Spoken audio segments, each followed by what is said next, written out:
Run and get your blanket and come and sit with me. Honey's going to read a book called Sarah Bear and Sweet Sydney.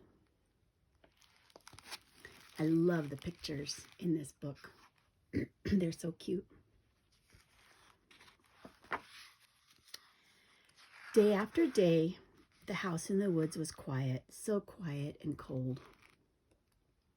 Suddenly, Sweet Sydney hollered, "Wake up, Sarah Bear, it's practically spring."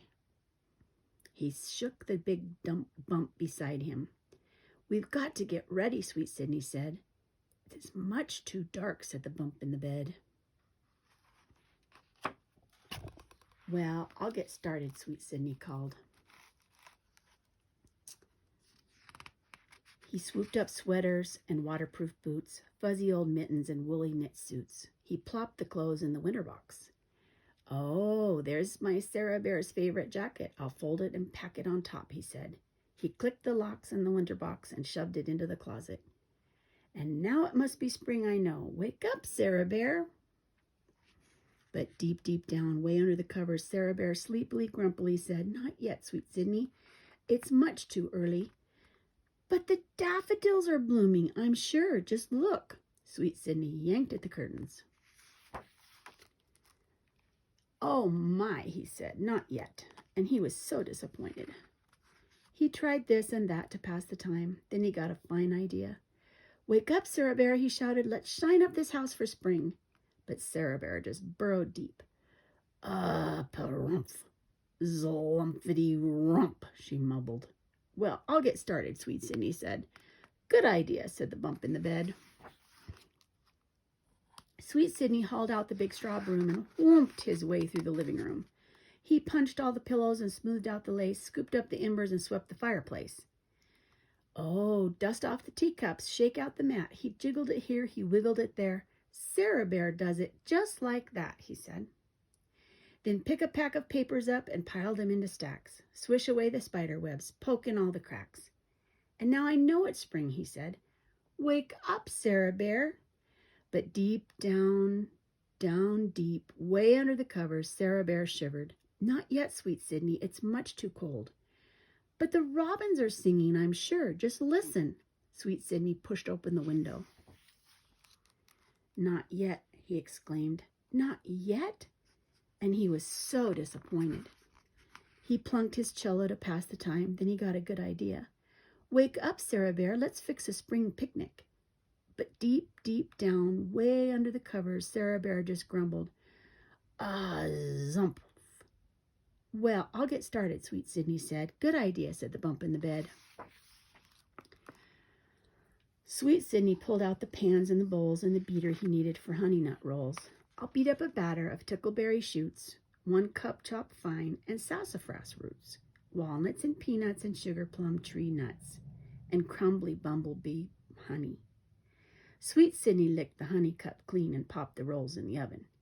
"I can always tell by the honey nut smell when the rolls are golden and ready," he said. "Now there, wake up, Sarah Bear. It's certainly spring by now."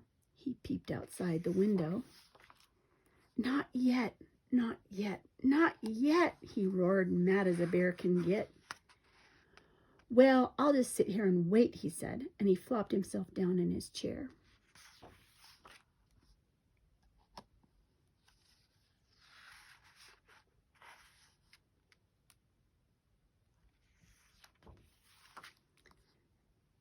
Sweet Sydney slept for days.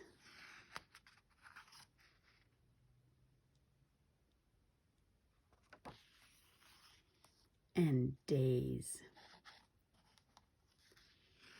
But Sarah Bear woke up. "Holy potatoes, he's sleeping through the spring. I'd better get busy," she said. Quietly, very quietly, she tiptoed off to the kitchen and sniffed her way right to the picnic. "Yum, what a scrumptious surprise," she cried. "No wonder that sweetie's so tired." She mixed a big pitcher of cranberry punch, baked a fig pudding, and packed up the lunch. Then she opened the springtime box. "Oh, here's Sweet Sydney's favorite cap. He'll need it right after his nap, I bet. And I need a new spring bonnet. White with apple blossoms and sugar plum tree nuts, pink tickleberries, thick chains of peanuts, and miles of wide ribbon of daffodil yellow." Sweet Sydney will love it, I'm sure, she said, because this is a simply sensational hat.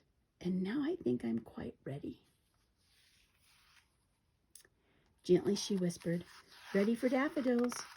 Sleepy Sweet Sydney, it's finally spring. At last, he shouted, at last, at last. And off they pranced to the meadow. Oh, what a dilly of a daffodilly day, Sweet Sydney roared, loud as he could, and they laughed together in the breeze. Day after day they sang with the robins and watched the leaves grow greener. And they walked by the stream, picking tickleberry shoots to chop up fine with the sassafras roots. They baked in the bumblebee honey nut rolls and ate with pudding at their picnics. And they talked to each other in their favorite way. Sarah Bear, you are a daffodilly dumplin'. You, sweet thing, are a funny bunny honey bear. Oh, how they laughed in the sunshine. Day after springtime day. The end.